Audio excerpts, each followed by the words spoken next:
You've been manifesting wrong, and the worst part, you don't even know it. You've read the books, you've done the vision boards, you've repeated affirmations until your throat went dry. And yet, your bank account looks exactly the same as it did last year. Because there is a massive difference between wanting something and already having it. And that difference is not some minor detail, it's the entire game. Two manifestation methods dominate the self-help world right now. The law of attraction, popularized by The Secret, tells you to think positive and good things will come. But then there's Neville Goddard, a man who taught something far more radical, far more dangerous, and far more effective. He said your imagination isn't just a tool. Imagination is God. And the gap between these two approaches, it explains why millions of people are stuck in a loop of hoping, wishing, and never receiving. Today, we're going to dissect both methods, expose where one fails and the other succeeds, and by the end of this video, you'll understand exactly which one actually changes your reality. The Loa promise. Let's start with what most people know. The law of attraction says that like attracts like.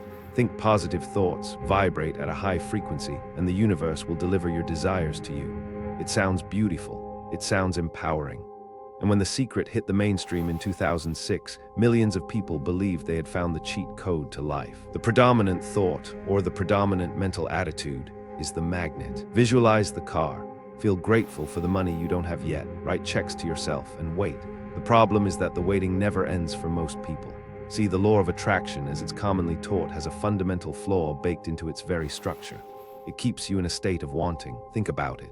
When you say, I want to be rich, what are you actually declaring to your subconscious mind? You're declaring that you are not rich. You're affirming the gap between where you are and where you want to be. And every time you visualize from a place of lack, you're reinforcing that lack. You're magnetizing more of the same reality you're trying to escape.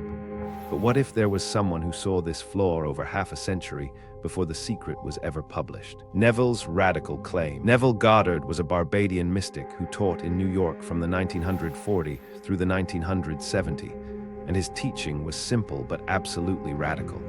He didn't say, think positive and hope the universe delivers.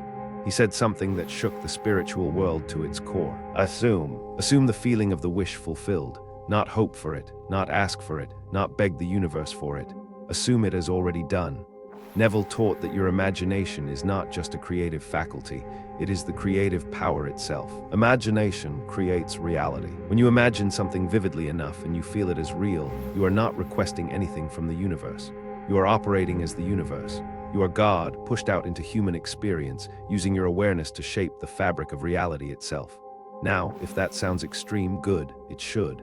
Because most people are comfortable asking for permission to have what they want. Neville said stop asking. Stop asking, start claiming. If this idea is already shifting something in you, hit like and subscribe to go even deeper into the mind of manifestation. Because what comes next is where the real separation begins. Wanting vs having. Here's where the entire game changes. And if you understand this one distinction, it will transform everything about how you approach manifestation. The law of attraction operates from wanting.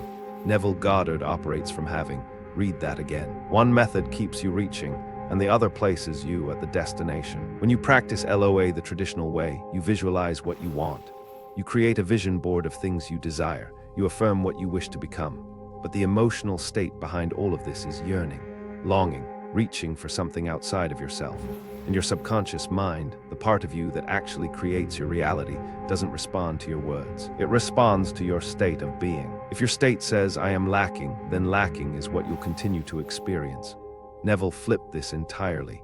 He taught that you must enter the state of the wish fulfilled first, not after you get the thing, before. You don't visualize from where you are looking at what you want.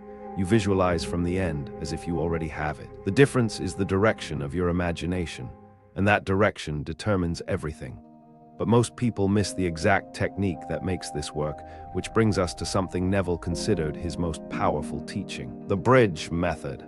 Neville Goddard's signature technique was what he called state akin to sleep, or SATS, and it's deceptively simple. Every night before you fall asleep, you close your eyes and construct a short scene in your imagination. Not a long movie, not a complicated visualization. A short scene, maybe 10 seconds long, that implies your wish has already been fulfilled. Short scene already done. For example, if you want a promotion, you don't imagine asking your boss for one. You imagine a friend congratulating you on the promotion. You feel the handshake, You hear the words, you smell the champagne, and here's the critical part, you loop that scene over and over until it feels natural, until it feels real, until the boundary between imagination and reality dissolves. An assumption, though false, if persisted in, will harden into fact. This is not affirmation. This is not positive thinking. This is a complete reprogramming of your subconscious mind through sensory immersion. The traditional LOA tells you to ask and believe. Neville tells you to assume and persist. The feeling of the wish fulfilled is the only technique you will ever need. And that feeling must come from a state of having, not hoping. But here's where people get confused and where most fail completely. Where LOA fails. The biggest failure of the mainstream law of attraction isn't that it's wrong. It's that it's incomplete. It gives you half the equation and calls it the whole thing. Incomplete. Think about what most LOA teachers tell you. Raise your vibration, be grateful, think positive, avoid negative thoughts, but they never address the fundamental question. What state are you operating from when you do all of this? You can be grateful and still be in a state of lack. You can think positively while your subconscious screams, this isn't real. And that contradiction, that gap between your conscious efforts and your subconscious programming, is exactly why nothing changes. 1. Affirmations without feeling are empty words. 2. Gratitude from lack reinforces the gap. 3. Visualization from wanting creates more wanting. 4. Positive thinking cannot override deep programming. Neville understood this. He knew that the subconscious mind is the real creator, and the only way to impress the subconscious is through sustained feeling, not fleeting thoughts. The LOA community often treats manifestation like placing an order at a restaurant. You order, you wait, and you expect delivery. But Neville said you don't order. You become the chef. You prepare the meal yourself, inside your imagination. And that shift from consumer to creator is what separates those who manifest from those who merely wish. The state secret. Neville Goddard introduced a concept that changes the entire framework of manifestation. He called it states of consciousness. And once you understand this, you'll never see reality the same way again. You do not attract what you want, you attract what you are. A state is not a mood, it's not an emotion. It's the total sum of your assumptions about yourself and your world at any given moment. If you are in the state of being broke, you will see evidence of being broke everywhere. Opportunities will pass you by, not because they aren't there, but because your state literally filters them out of your perception. State determines reality. Now here's the revolutionary part. Neville taught that you can change your state at will. You are not trapped in your current state. You can move into the state of wealth, the state of health, the state of love simply by assuming it, not by earning it, not by deserving it, by assuming it. Do not try to change people. They are only messengers telling you who you are. Revalue yourself and they will confirm the change. The law of attraction says change your thoughts. Neville says change your state. And the difference between those two instructions is the difference between temporary motivation and permanent transformation. This leads us to a question that exposes the deepest misunderstanding of all: the God within. Here's where Neville lost a lot of people, and here's where he gained his most devoted followers. He didn't just say imagination is powerful. He said imagination is God. God, not metaphorically, not poetically, literally. He taught that the God spoken of in Scripture is not some external deity sitting in the clouds judging you. It is your own wonderful human imagination. When you imagine, you are using the same creative force that brought the universe into existence. Now, the law of attraction keeps the power external. You ask the universe. You send requests to the cosmos. You wait for something outside of you to respond. But Neville said there is nothing outside of you. The universe is not separate from you. It is you pushed out.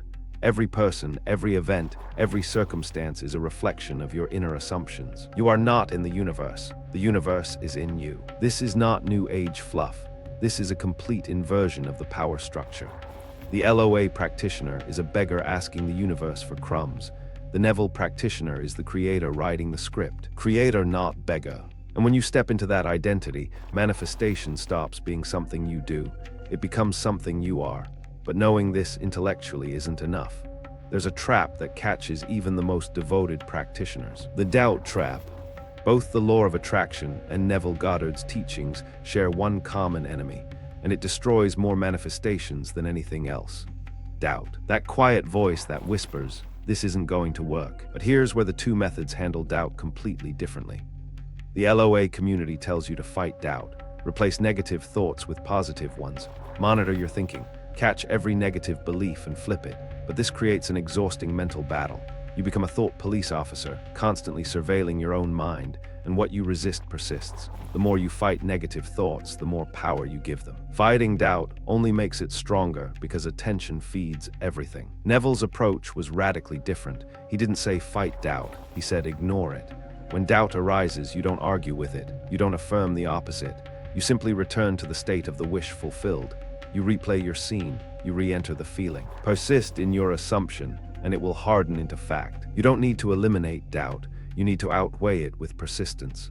Doubt is just the old state trying to survive, and every time you choose the new state, the old one dies a little more. Persist, not resist. This persistence leads to something extraordinary that most people never experience. And it's the reason Neville's method produces results that feel almost supernatural. The bridge of events. When you correctly apply Neville's method, something strange begins to happen. Neville called it the bridge of incidents. Events begin arranging themselves to deliver your imagined end result. You don't manifest the thing directly. Reality reorganizes itself through a series of seemingly random events that lead you to your desired outcome. A phone call from an old friend, a job posting that appears at the perfect time, a conversation that opens a door you didn't know existed. The LOA community would call these signs from the universe, but Neville would say these aren't signs, they're consequences. Your imagination has already created the end. Now reality is catching up, building the bridge between your current position and the state you've assumed. This is why Neville always said, do not be concerned with the how. Signs follow, they do not precede. Your job is to assume the end and let the bridge build itself. The moment you start worrying about how it will happen, you drop out of the state of having and fall back into the state of wanting. And there goes your manifestation. End first, bridge follows. This is perhaps the most practical difference between the two methods. LOA tells you to believe it's coming. Neville tells you it's already done. And that brings us to the final verdict. The final verdict. So which one actually works? Here's the uncomfortable truth. Both, but not equally. The law of attraction works, but only when it accidentally leads you into Neville's principle. When someone practices gratitude so deeply that they genuinely feel abundant, they've entered the state of abundance without knowing it. When someone visualizes so vividly that they forget it hasn't happened yet, they've assumed the wish fulfilled. The LOA works when it stumbles into state change. Neville's method works because it goes there directly. Think of it this way. The law of attraction is like trying to heat a room by talking about warmth. Neville's method is like lighting the fire. One talks about the destination, while the other teleports you there. The LOA focuses on the wanting. Neville focuses on the having. And your subconscious mind, the real engine of your reality, only responds to one of those. 1. LOA says ask, and you shall receive. 2. Neville says assume, and it is done. 3. LOA keeps the power outside of you. 4. Neville places all power within you. The method that actually works is the one that changes your state, not your thoughts, not your words, not your vision board, your state. And Neville Goddard gave us the most direct, most powerful, most repeatable path to doing exactly that. State is everything. The question isn't which method you choose. The question is which state you choose to live in. Tonight, when you close your eyes, don't wish, don't hope, don't ask the universe for permission. Close your eyes and go to the end. See the scene that would be true if your desire were already fulfilled. Feel the handshake, hear the congratulations, touch the keys to the new house, smell the leather of the car, and stay there until it feels more real than the room you're lying in. Change your conception of yourself, and you will automatically change the world in which you. That is not wishful thinking. That is the most powerful creative act a human being can perform. You are not a beggar sending requests to the cosmos. You are the operant power. You always have been. If you made it this far, comment state assumed to prove you understand the difference that changes everything. Your mind is the creator. Your mind is either programmed for wealth or poverty. Now you know how to reprogram it. If this video rewired something in you, hit like and subscribe. There's more to uncover.